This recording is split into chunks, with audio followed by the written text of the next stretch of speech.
Right, it's time for Media Watch now. James Creedon is with us in the studio. And James, we've been talking an awful lot in the past few weeks, past few months, in fact, about, of course, the war in Syria and more specifically about what is happening in Aleppo, a city that is being bombed on a daily basis, where people are suffering in unbelievable capacities.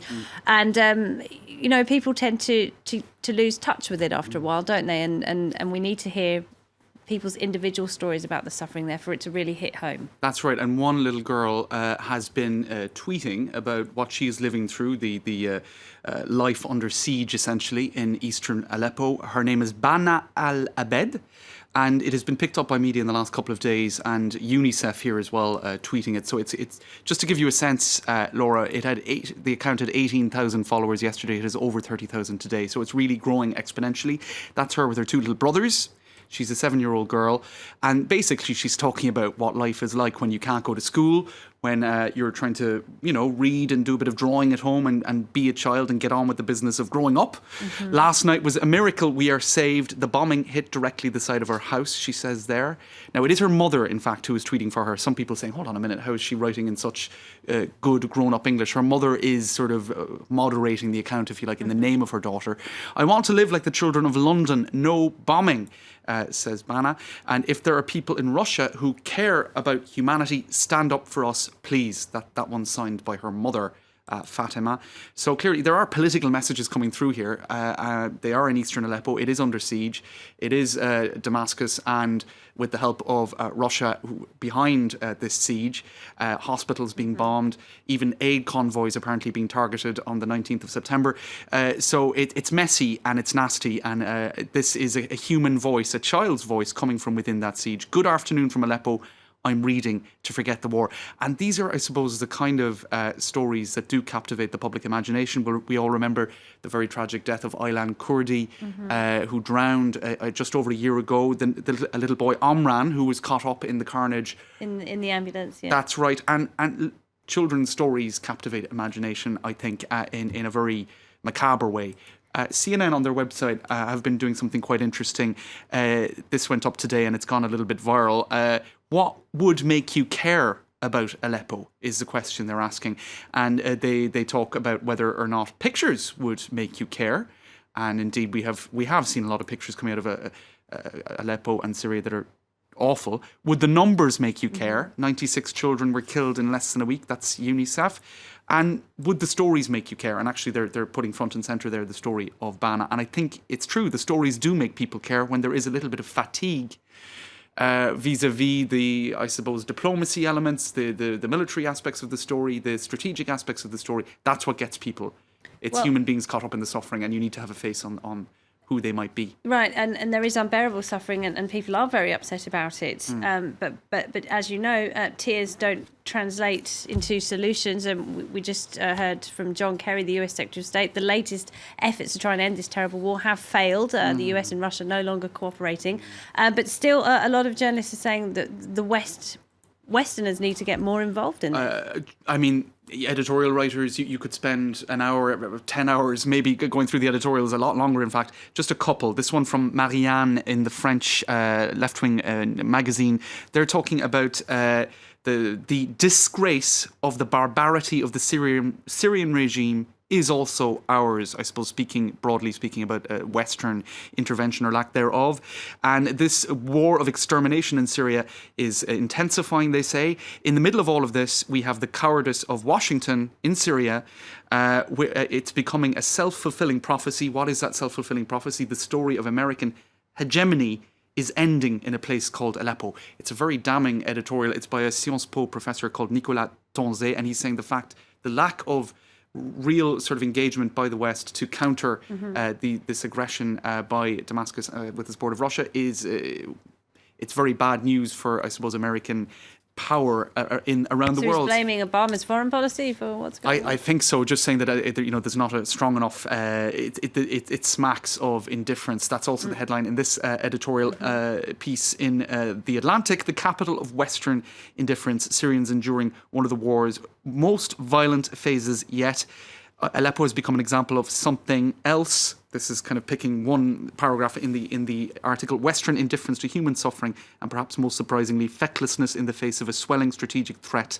A strategic threat that transcends one catastrophic war. That's probably not doing justice to the whole article, but... Okay, and I want to get to this, James, because it's really strange. This is the Syrian government, the regime of al-Assad, the tourism ministry, has released a video of Aleppo. That's right. So you read all of these editorials, you're getting details of bombings, hospitals, just utter chaos, confusion, death, destruction. And as our own website, The Observers, is pointing out, it's been picked up by other media as well today, the Syrian tourism ministry is flaunting Western Aleppo. And it's actually a video that, on the surface of things, is kind of encouraging people to visit what is a war-torn city. Now, obviously, Eastern Aleppo under siege is more affected than Western Aleppo, which is still under the control of Damascus. But you're seeing a bright and bustling metropolis like any other. Certainly not the pictures we've been looking at. Certainly not. And I don't know if we have the sound there, but the actual music to that video is from Game of Thrones, which is extremely bloody as a series. Now, I don't know if that's some sort of bizarre joke or if it's just a parallel universe we're looking at here. I don't know. But certainly a lot of people have been kind of perplexed by this tourism video by the Syrian tourism ministry, encouraging us to check out the tree-lined parks, etc., tree-lined streets and parks of Aleppo. All right, James, we'll have to leave it there. Thank you very much, James Creedon. Thanks, Laura. Now, moving on to our focus report. And the image of Dubai conjures up shopping malls, skyscrapers and high-end luxury. But the most populous city in the United Arab Emirates is also a major hub for humanitarian aid. A France 24 team has been visiting Dubai's international humanitarian city. Here's their report. In the middle of the desert, rows of warehouses emerge from behind the walls. Welcome to Dubai's international humanitarian city, the world's biggest logistics platform. This is where the United Nations agencies and about 60 NGOs store their relief items. Today, the UNHCR is unloading containers full of blankets. Where are you coming from? India. They are stored here, ready to be sent out anywhere in the world when winter comes. Did you check the PO? Yeah. Saeed Kundipurial has been monitoring shipments since the center opened 10 years ago. This might be loaded like 2-3 days before from India. It's already here, like. So Can go anywhere. anywhere now with an air freight or overland or sea freight. Dubai is a perfect hub of logistics operation because we have 10 minutes drive to the new airport Al Maktoum and we have 15 minutes drive to our Jebel Ali port. So we have a seaport airport combination, international humanitarian city in between like 10 minutes drive from both. It's never stopped, like it continues the supply of relief items. Relief agencies can use the airport and the ports for free. And Dubai covers all the costs associated with 60,000 square meters of warehouses. Next door, the World Food Programme staff is readying a shipment. 1, 2, 3, 4, 5, 6, 7, 8, 9, 10, 11, 12. So balance will have 8 pallets to load on that truck, okay? These food boxes are headed to the Horn of Africa, where an exceptional drought is threatening to push more people into hunger. These are high energy biscuits, which is going to WFP Ethiopia to support the operations there. So each pallet has around 60 boxes on it, and each box has 100 packets of biscuits.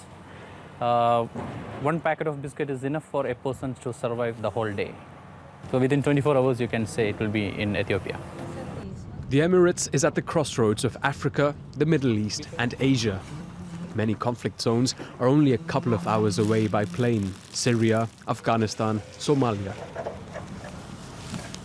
Half of all international aid transits through these warehouses. This center has become a major humanitarian hub where anything from Ebola protection kits to solar panels or even bulletproof vests stand ready to be shipped out anywhere in the world. When Ecuador was hit by an earthquake earlier this year, the United Nations chose to airlift its survival kits from Dubai to save both money and time. Today, their warehouse stands empty, and for the director, that's a cause for concern. Usually the warehouses are full whenever there's no emergency, but you could see once it's empty, that means we are shipping a lot of items, supply items, to the operation in the field. And there's a lot of emergencies going on. Many shipments are going out now out of this warehouse to South Sudan. The Philippines, the typhoon, the Syria, Yemen, Iraq, definitely 2016 continues to be a busy period for us. And things don't look like they're improving anytime soon. The number of refugees around the world hit a record high of 65 million people this year. The United Nations relies on a fleet of thousands of 4x4s to perform its operations. But each vehicle first needs to transit through this warehouse. This one-of-a-kind workshop is managed by South African Martin Walsh. Each vehicle is customized with specific equipment like a satellite communication system. What's happening on the front? This will allow the drivers to communicate in real time no matter where they are. Hi Andre, how's it going? Well, I just received the SMS saying that there might be an issue with the vehicle and that we have to check what's happening with the driver right now. For security reasons, the emergency procedure cannot be detailed further, but the team can keep an eye on its fleet in more than 80 countries and even intervene if needed.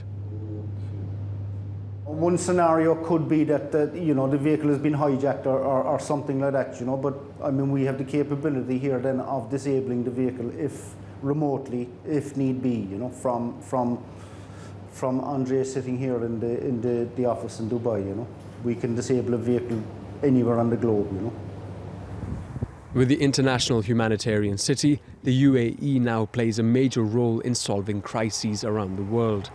A paradoxical achievement, knowing the country is fighting in Yemen and Syria and has barely taken in any refugees from those two war-torn countries.